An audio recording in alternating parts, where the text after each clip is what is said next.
Sugeng enjang para adiyuswa, sugeng pepanggihan malih wonten ing renungan padintenan adiyuswa ing dinten Selasa wagi setunggal Juli 2020. Sumangga dinten punika kita nampeni jejer diakonos.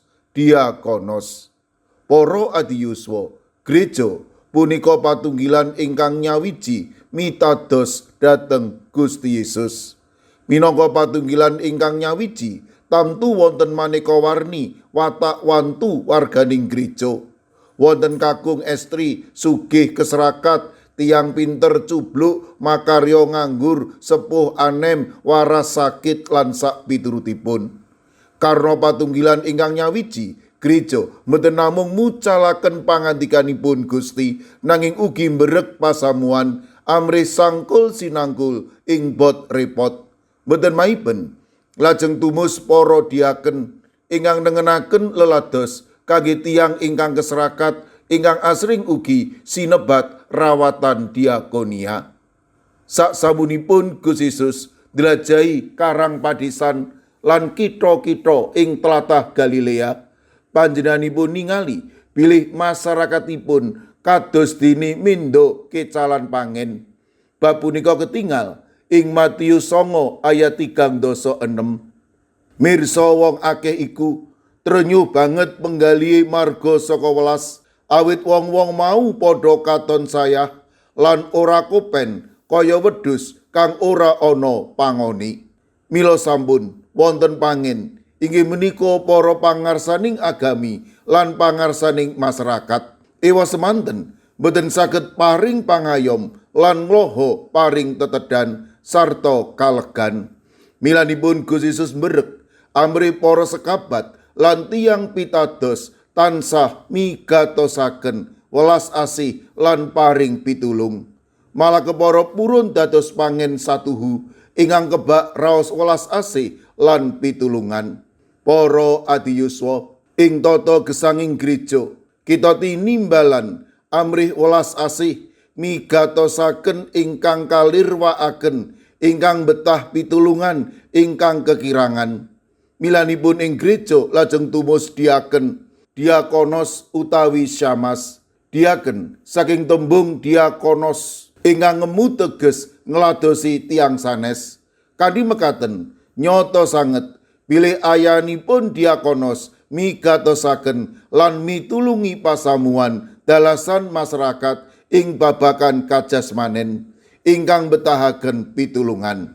Diakonos sinebat kasil menawi saged numusaken diakonos sanesipun. Monggo sami nindakaken peladosan lan berek sesami kita ugi remena peladosan. Amin. Sumangga kita ndedonga. Matur nuwun Gusti, dinten punika paduka mberek dhateng kawula amrih kawula saged dados diakonos purun lelados kangge sinten kemawon.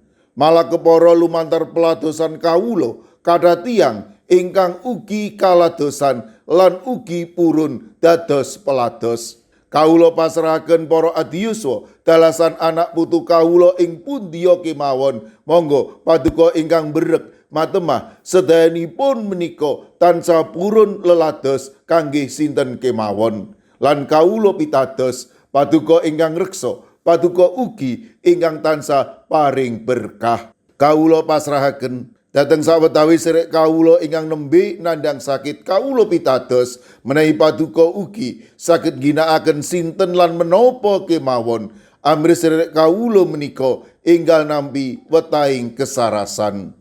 Mirunggan kawula pasrahaken Bapak Sucipto warga wilayah Glagah Ombo ingkang wekdal sakmangke nembe nandhang sakit. Monggo Gusti paduka ingkang reksa lan paring pitulung. Matemah Bapak Sucipto menika inggal nampi wetahing kesarasan peparing paduka. Kawula pasrahaken Bapak Sukoco ing Salatiga, mekaten ugi Ibu Hadi Suwito wonten ing Wonosari lan ugi Bapak Waluyo wonten ing GKJ Bono. Kawula pitados sedherek kawula punika tamtu badhe paduka kiyataken lan paduka ugi badhe saged ginakaken menapa lan sinten kemawon amrih enggal nampi wetahing kesarasan peparing paduka. kawula pasrahaken. Kawula pasrahaken Ibu Purwaningsih Sunaryo, Ibu Elizabeth Indarwati, Bapak Bambang Setyo Margono, Bapak Moses Taji, Bapak Budiman Gultom, wonten ing GKJ Mijen. Mekaten ugi kawula pasrahaken sedherek kawula ing GKJ Banyumanik, Bapak Daniel Agus Suwarso, Ibu Arum Puji. Monggo Gusti paduka ingkang ugi makarya matemah ingkang nampi wetahing kesarasan peparing paduka. Mirunggan kala pasrahaken Bapak Pendeta Timotius Setianto GKJ Krapyak, kawula pasrahaken Bapak Sugianto, Bapak Budi Sutomo, Ibu Sucipto, Ibu Tulat, Bapak Amung Pracoyo, Ibu Lis Martono ing GKJ Magelang. Kawula ugi masrahaken Bapak Minto Taruno wonten ing GKJ Pugeran. Kawula pasrahaken Ibu Sri Windardi, Bapak Mardiono, Bapak Margono, Ibu Marsudi wonten ing GKJ Pamong Utomo Kalinegoro.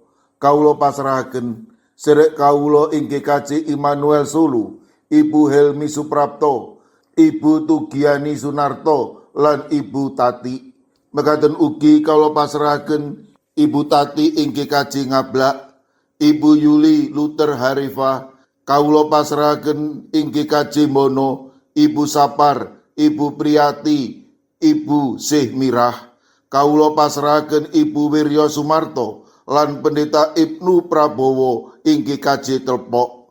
Kawula pasrahaken Ibu Isti Wilayah 3 ing GKJ Wonocatur. Kawula pasrahaken Ibu Karyumi, Ibu Kusmini wonten ing GKJ Purbo. Kawula pasrahaken Ibu Indrayati ing Sulu.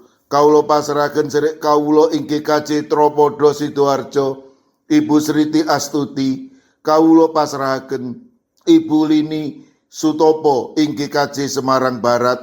Kawula pasrahaken Bapak Yohanes Mudadi ing GKJ Tuban.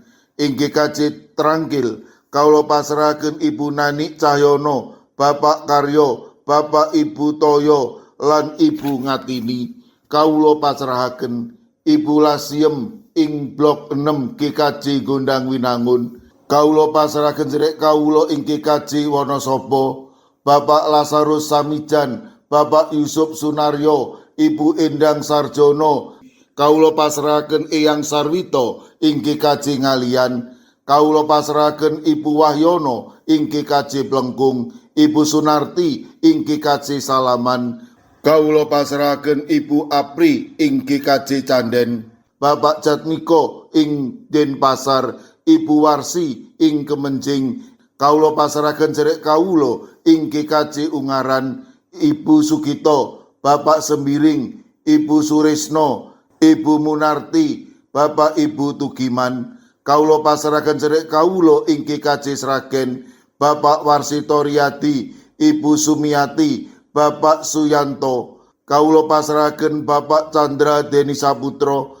Kawula pasrahaken ing GKJ Watu Sikar, Ibu Warsini, dalasan putranipun Yohanes Haryadi.